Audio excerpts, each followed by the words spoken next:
नमस्कार दोस्तों, welcome to zip of math academy. इस वीडियो में रेलवे परीक्षा ग्रुप डी तथा एनटीपीसी से संबंधित सामान्य विज्ञान के महत्वपूर्ण क्वेश्चन हैं जो रेलवे परीक्षा में बार बार पूछे जाते हैं। आइए चलते हैं क्वेश्चनों की ओर।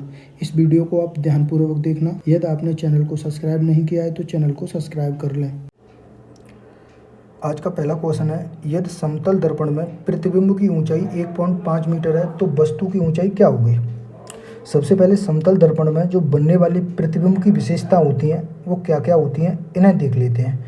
तो यहाँ प्रतिबिंब से संबंधित विशेषताएं, सबसे पहले प्रतिबिंब सदैव आभासी बनता है, वस्तु के समान आकार का बनता है, सदैव सीधा बनता है और सम दूरी पर बनता है। तो यहाँ पूछा गया है कि प्रतिबिंब की ऊंचाई 1.5 मीटर है तो वस्तु की ऊंचाई क्या होगी।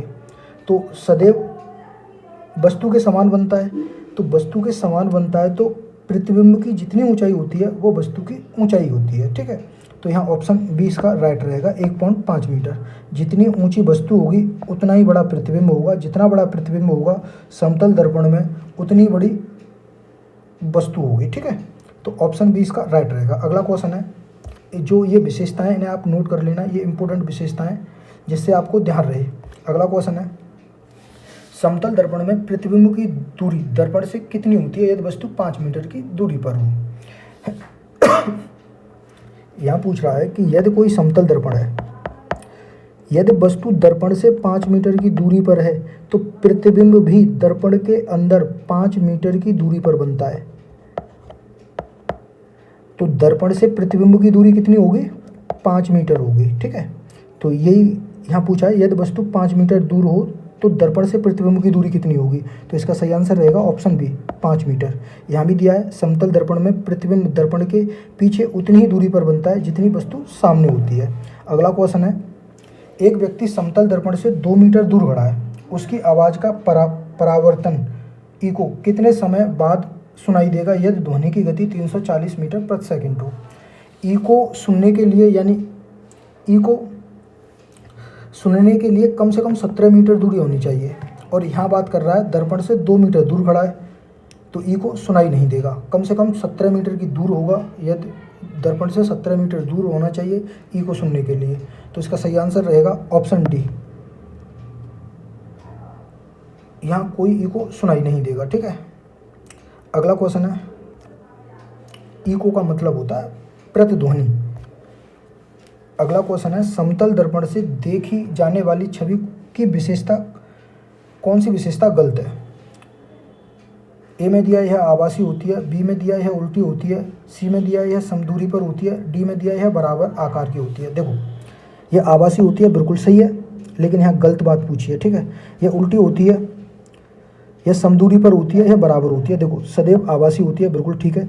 वस्तु के समान आकार की होती है, यानी वस्तु के समान आकार की होती है। सम दूरी पर होती है, बिल्कुल ठीक है, सम दूरी पर बनती है, लेकिन उल्टी नहीं बनती है। ठीक है, ये सीधी बनती है, लेकिन दाएं का बायां और बाएं का दायां दिखाई पड़ता है, लेकिन पूर्ण रूप से उल्टी नहीं दिखाई देती है। यहाँ भी लिखा हुआ है, ये व्याख्या में देख लेना आप, प्रतिबिंब दाएं बाएं उल्टा होता है परंतु ऊपर नीचे नहीं होता, इसलिए पार्श्व प्रतिवर्तित होता है, न कि पूर्ण उल्टा होता है। तो इसका सही आंसर रहेगा ऑप्शन बी, जो विशेषता है यह उल्टी नहीं होती है। ठीक है, ऑप्शन बी इसका राइट रहेगा। अगला क्वेश्चन है, एक व्यक्ति अपने शरीर का पूरा प्रतिबिंब समतल दर्पण में देखना चाहता है तो दर्पण की न्यूनतम ऊंचाई क्या होनी चाहिए। तो इसका आंसर सही रहेगा व्यक्ति की ऊंचाई का आधा। यदि कोई व्यक्ति 5 मीटर का है तो उसे दर्पण अपनी ऊंचाई का आधा लेना चाहिए। ठीक है, उसमें पूर्ण रूप से उसका प्रतिबिंब दिखाई देगा। यहाँ ऑप्शन सी इसका बिल्कुल सही रहेगा, व्यक्ति की ऊंचाई का आधा। अगला क्वेश्चन है, अवतल दर्पण की मुख्य विशेषता क्या है। अवतल दर्पण की जो मुख्य विशेषता होती है इस क्वेश्चन के अकॉर्डिंग, कि अवतल दर्पण में जो किरण आती हैं वो एक बिंदु पर एकत्रित हो जाती हैं, लेकिन उत्तल दर्पण में क्या होता है, जो किरण दर्पण से टकराने के पश्चात वो किरणों को फैला देता है। जैसे कि ये किरण इधर निकल जाएगी और ये वाली किरण होगी वो इधर निकल जाएगी। ठीक है, तो दर्पण में क्या होता है, उत्तल दर्पण में क्या होता है कि वो किरणों को फैला देता है और अवतल दर्पण किरणों को एकत्रित कर लेता है। ठीक है, तो यहाँ ऑप्शन में दिया है यह किरणों को फैलाता है, यह किरणों को परावृत नहीं करता, यह किरणों को एक बिंदु पर समेटता है, यह प्रकाश को पार कर देता है। तो इसका सही आंसर रहेगा यह किरणों को एक बिंदु पर समेटता है, और ये वाली विशेषता है वो उत्तल दर्पण की होगी। ठीक है, इसका करेक्ट आंसर रहेगा ऑप्शन सी।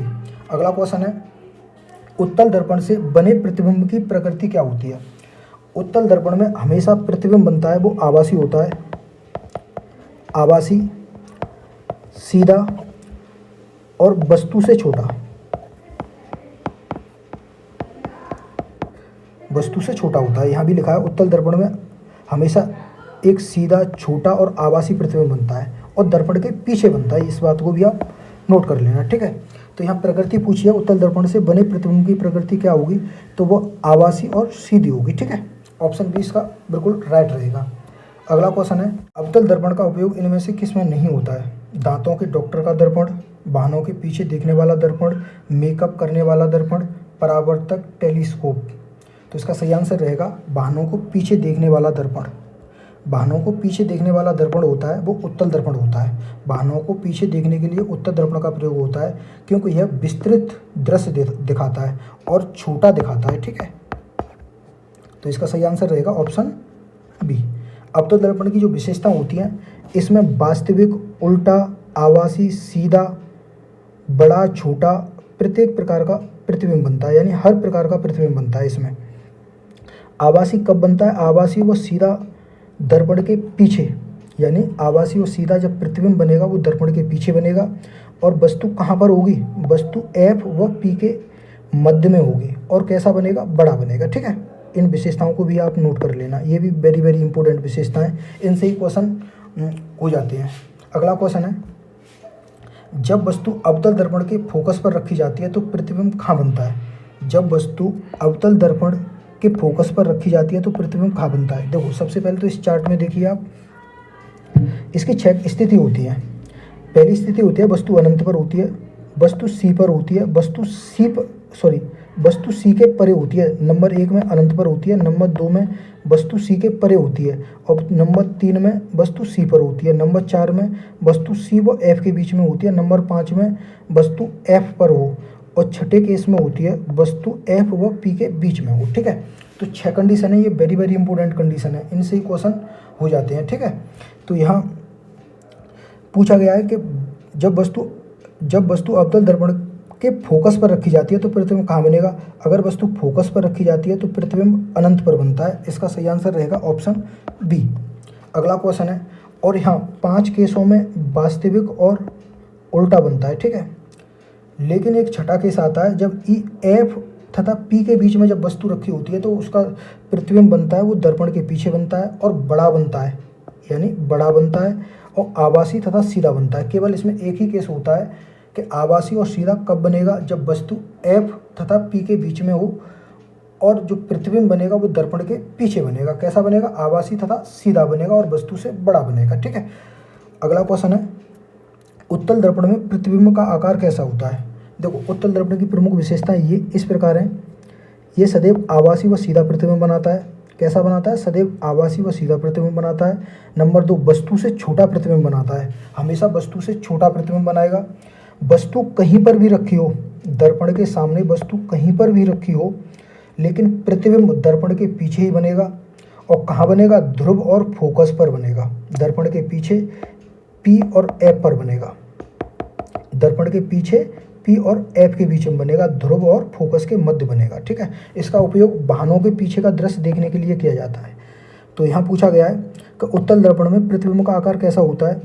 वास्तविक और बड़ा होता है, वास्तविक और बड़ा होता है, वास्तविक और बड़ा पहले ऑप्शन में दिया है, सेकंड ऑप्शन में दिया है आभासी और बड़ा होता है, आभासी और छोटा होता है, वास्तविक और छोटा होता है। तो इसका प्रतिबिंब कैसा होता है? आभासी और छोटा होता है। ऑप्शन सी इसका राइट रहेगा। ठीक है, ऑप्शन सी बिल्कुल सही रहेगा। अगला क्वेश्चन है, यदि किसी अवतल दर्पण की फोकस दूरी 10 सेमी है तो उसकी वक्रता त्रिज्या कितनी होगी? उसकी वक्रता त्रिज्या कितनी होगी? तो 2f बराबर होता है, 2f बराबर r होता है। ठीक है, अगर फोकस दूरी कितनी है? 10 सेमी है, तो 2 गुणा 10 बराबर r, तो r की वैल्यू कितनी हो जाएगी? 20 सेमी हो जाएगी। ठीक है, तो वक्रता त्रिज्या कितनी रहेगी? 20 सेमी रहेगी। ऑप्शन डी इसका राइट रहेगा। यहाँ भी इसकी जो व्याख्या दी है इस प्रकार दी गई है। ठीक है, देख लेना आप। अगला क्वेश्चन है, उत्तल दर्पण का प्रतिबिंब कहाँ बनता है? उत्तल दर्पण का प्रतिबिंब कहाँ बनता है? उत्तल दर्पण में हमेशा दर्पण के पीछे प्रतिबिंब बनता है। ऑप्शन सी इसका राइट रहेगा। उत्तल दर्पण का प्रतिबिंब हमेशा दर्पण के पीछे बनता है और आभासी और छोटा बनता है। ठीक है, कैसा बनता है? आभासी और छोटा बनता है। अगला क्वेश्चन है, यदि वस्तु को अवतल दर्पण के ध्रुव और फोकस के बीच रखा जाए तो प्रतिबिंब की प्रकृति क्या होगी? ध्रुव और फोकस के बीच, केवल ये छठी स्थिति है, ध्रुव और फोकस के बीच। इस चार्ट में देखिए, छठी कंडीशन में दर्पण के पीछे बनता है और कैसा बनता है? आभासी और तथा सीधा बनता है। इसमें कौन सा सही रहेगा? आभासी तथा सीधा, और वस्तु से बड़ा बनता है। आभासी, सीधा और वस्तु से बड़ा, ऑप्शन 20 का बिल्कुल सही रहेगा। अगला क्वेश्चन है, अवतल दर्पण में प्रतिबिंब वस्तु जितना ही बड़ा कब बनता है? अवतल दर्पण में प्रतिबिंब वस्तु जितना बड़ा कब बनता है?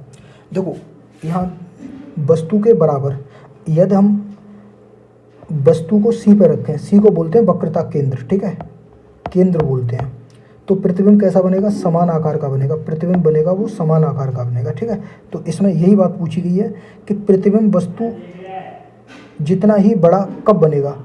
जब वस्तु फोकस पर हो, जब वस्तु केंद्र पर हो, जब वस्तु ध्रुव पर हो, जब वस्तु अनंत पर हो। तो वस्तु कहाँ रखी हो? केंद्र पर रखी हो, जब वस्तु केंद्र पर हो। ऑप्शन बी इसका बिल्कुल सही रहेगा। अगला क्वेश्चन है, ऑप्शन बी बिल्कुल राइट रहेगा। अगला, उत्तल दर्पण की छवि को बढ़ाकर देखने का कोई तरीका नहीं है। ऑप्शन में दिया है क्योंकि, यहाँ ये भी पूछा गया है कि क्यों नहीं है तरीका। ऑप्शन ए में दिया है यह कभी आभासी प्रतिबिंब नहीं बनाता है। ऑप्शन बी में दिया है यह हमेशा समेटने वाला दर्पण है, यह हमेशा फैलाने वाला होता है, यह छवि को छोटा ही दिखाई देता है, यह दर्पण की सतह पार नहीं कर सकता। तो इसका ऑप्शन सी बिल्कुल सही रहेगा, क्योंकि यह हमेशा, यानी हमेशा की बात है, तो हमेशा इसमें सदैव तो आभासी बनता है, सीधा बनता है, यानी आभासी के साथ साथ सीधा बनता है और छोटा बनता है। ठीक है, तो ऑप्शन सी इसका बिल्कुल सही रहेगा। उत्तल दर्पण हमेशा फैलाने वाला होता है, इसलिए छवि को छोटा और आभासी ही दिखाता है। ठीक है, ऑप्शन सी बिल्कुल सही रहेगा। अगला क्वेश्चन है, यदि अवतल दर्पण की फोकस दूरी -15 सेमी और वस्तु को 10 सेमी दूरी पर रखा जाए तो प्रतिबिंब की प्रकृति क्या होगी? देखो, वस्तु को 10 सेमी दूरी पर रखा जाए और फोकस दूरी कितनी है इसकी? ये अवतल दर्पण की बात कर रहा है। ठीक है, P यहाँ होता है और F यहाँ होता है। ठीक है, यहाँ से यहाँ तक की दूरी कितनी दी है? 15 मीटर दी गई है, सॉरी 15 सेमी दी गई है, और वस्तु कहाँ रखी है? 10 सेमी की दूरी पर रखी है, तो वस्तु यहाँ रखी होगी। जब वस्तु F और P के बीच में होती है तो प्रतिबिंब कैसा बनता है? आभासी व सीधा बनता है। तो यहाँ कौन सा सही रहेगा? आभासी, सीधा और बड़ा बनता है। ठीक है, आभासी, सीधा, आभासी, सीधा वो बड़ा बनता है। तो यहाँ ऑप्शन सही रहेगा, आभासी और बड़ा। ऑप्शन सी इसका बिल्कुल सही रहेगा। देखो यहाँ प्रतिबिंब आभासी, सीधा और बड़ा होता है। ठीक है, ऑप्शन सी इसका बिल्कुल सही रहेगा। अगला क्वेश्चन है, यदि उत्तल लेंस में वस्तु की दूरी 2f हो तो प्रतिबिंब की दूरी क्या होगी? एक बात बिल्कुल नोट कर लेना, अवतल दर्पण जो कार्य होता है वो उत्तल लेंस में होता है। ठीक है, उत्तल लेंस में। ठीक है, उत्तल लेंस में जो कार्य होगा वो अवतल दर्पण में होगा, जो अवतल दर्पण में जो कार्य होगा वो उत्तल लेंस में होगा। ठीक है, इसी प्रकार उत्तल दर्पण में जो कार्य होगा, यानी जो प्रतिबिंब की विशेषताएं वो अवतल लेंस में होंगी। ठीक है, अवतल लेंस में होंगी। अब यहाँ पूछा है, यदि उत्तल लेंस में वस्तु की दूरी 2f हो, 2f का मतलब होता है 2f का मतलब होता है c, यानी केंद्र। तो प्रतिबिंब की प्रकृति क्या होगी? अगर वस्तु 2f पर होगी अर्थात c पर होगी तो प्रतिबिंब की स्थिति क्या होगी? यानी प्रतिबिंब वस्तु के बराबर बनेगा, यानी समान आकार का होगा, वास्तविक तथा उल्टा होगा, वास्तविक तथा उल्टा होगा। यहाँ पूछा, यहाँ दिया गया है कि वास्तविक, उल्टा और समान आकार का। ऑप्शन ए इसका बिल्कुल सही रहेगा, और इस बात को आप भी इसे नोट कर लेना, ये मोस्ट इंपॉर्टेंट बात है। ठीक है, अगला क्वेश्चन है, एक अवतल लेंस की शक्ति -4D है तो उसकी फोकस दूरी क्या होगी? तो इसका सही आंसर रहेगा ऑप्शन बी, 25 सेमी। कैसे होगी? P बराबर होता है 1/f, ये लेंस की शक्ति होती है। यहाँ शक्ति की वैल्यू दी गई है -4 बराबर 1/f, और f बराबर हो जाएगा -1/4, 4 का इसमें डिवाइड करेंगे तो ये होगा 0.25, -0.25, और ये दूरी आएगी ना वो मीटरों में आती है, तो यहाँ -0.25 मीटर है, इसे सेमी में कन्वर्ट करेंगे तो 25 सेमी हो जाएगा, ठीक है, -25 सेमी। ऑप्शन बी इसका बिल्कुल सही रहेगा। अवतल लेंस यह दर्शाता है कि नकारात्मक होता है, ठीक है। अगर प्लस डी है तो इसका मतलब है कि वो उत्तल लेंस है, ठीक है। अगर -d है तो वह अवतल लेंस है। अगला क्वेश्चन है, एक छात्र ने उत्तल लेंस में एक प्रतिबिंब देखा जो उल्टा और बड़ा था, वस्तु कहाँ रखी गई होगी? ऑप्शन ए में दिया है फोकस और लेंस के बीच में, फोकस और केंद्र के बीच में। ऑप्शन सी में दिया है केंद्र से बाहर। ऑप्शन डी में दिया है केंद्र और 2f से बाहर। तो इसका सही आंसर रहेगा फोकस और केंद्र के बीच में, ठीक है। ऑप्शन बी इसका बिल्कुल सही रहेगा। यहाँ व्याख्या दी गई है, फोकस और केंद्र के बीच में वस्तु रखने पर प्रतिबिंब वास्तविक, उल्टा और बड़ा बनता है। अगला क्वेश्चन है, यदि किसी लेंस की मोटाई केंद्र में अधिक और किनारों पर कम हो तो वह किस प्रकार का लेंस होता है? देखो, उत्तल लेंस होता है, उत्तल लेंस बीच में मोटा होता है, बीच में उभरा हुआ होता है, वो बीच में उभरा हुआ होता है। और उत्तल लेंस होता, अवतल लेंस होता है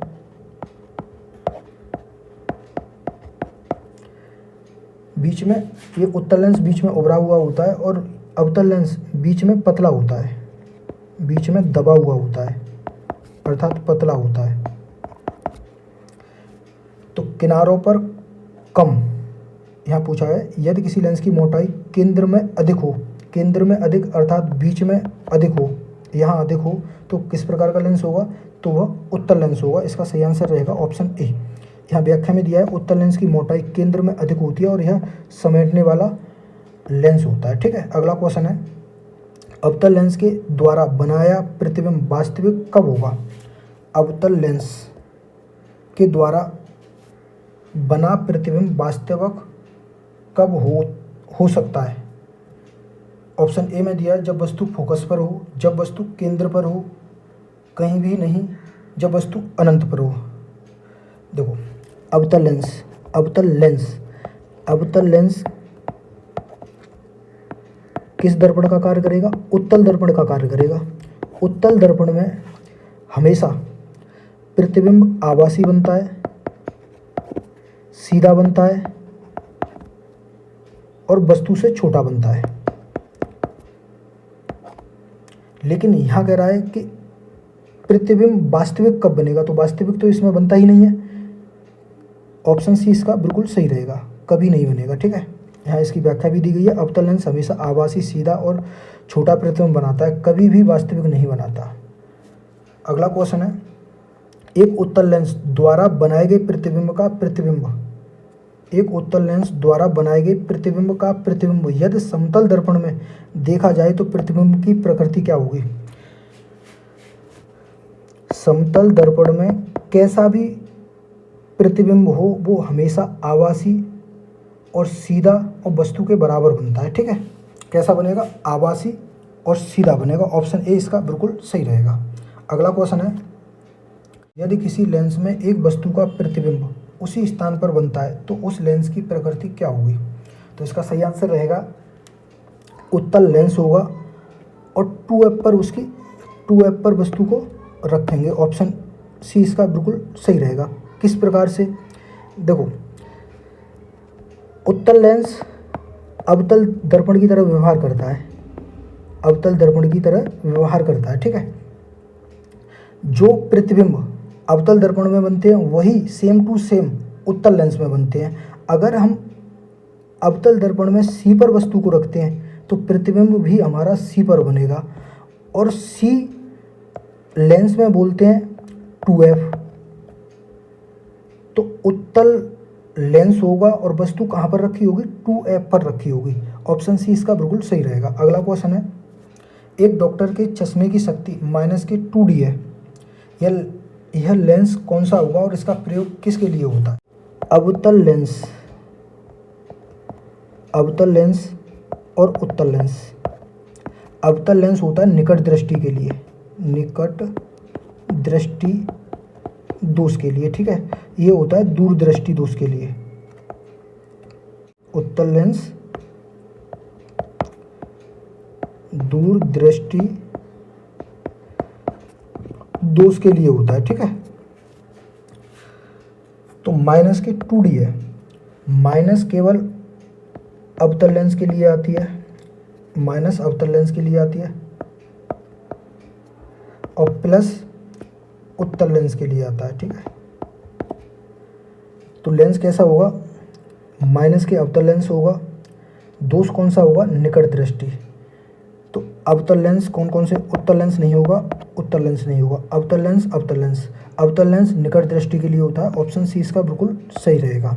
नकारात्मक शक्ति वाले लेंस अवतल लेंस होते हैं और इनका प्रयोग निकट दृष्टि दोष, निकट दृष्टि को मायोपिया भी कहा जाता है, इसे आप ध्यान रखना, ठीक करने के लिए होता है, ठीक है। अगला क्वेश्चन है, एक अवतल लेंस से निकलने वाली किरणें हमेशा, एक अवतल लेंस से निकलने वाली किरणें हमेशा कैसी होती हैं?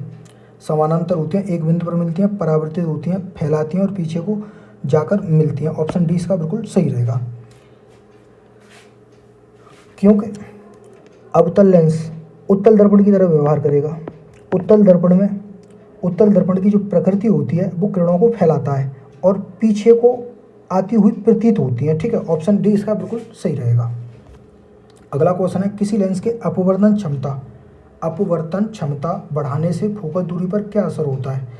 बढ़ेगी, घटेगी, शून्य हो जाएगी, कोई प्रभाव नहीं पड़ेगा। डी में दिया है कोई प्रभाव नहीं पड़ेगा। जैसे जैसे हम अपवर्तनांक बढ़ाते हैं लेंस अधिक विक्षेपित करता है और उसकी फोकस दूरी घट जाती है। ऑप्शन बी इसका बिल्कुल सही रहेगा।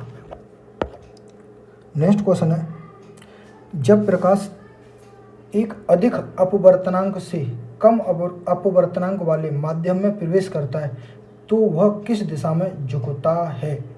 ऑप्शन ए में दिया है सामान्य से दूर, सामान्य की ओर, कोई बदलाव नहीं होता है, परावर्तित हो जाता है। इस क्वेश्चन का जवाब आप कमेंट बॉक्स में देना। मिलते हैं ऐसे ही किसी नेक्स्ट टॉपिक के साथ। जय हिंद, जय भारत।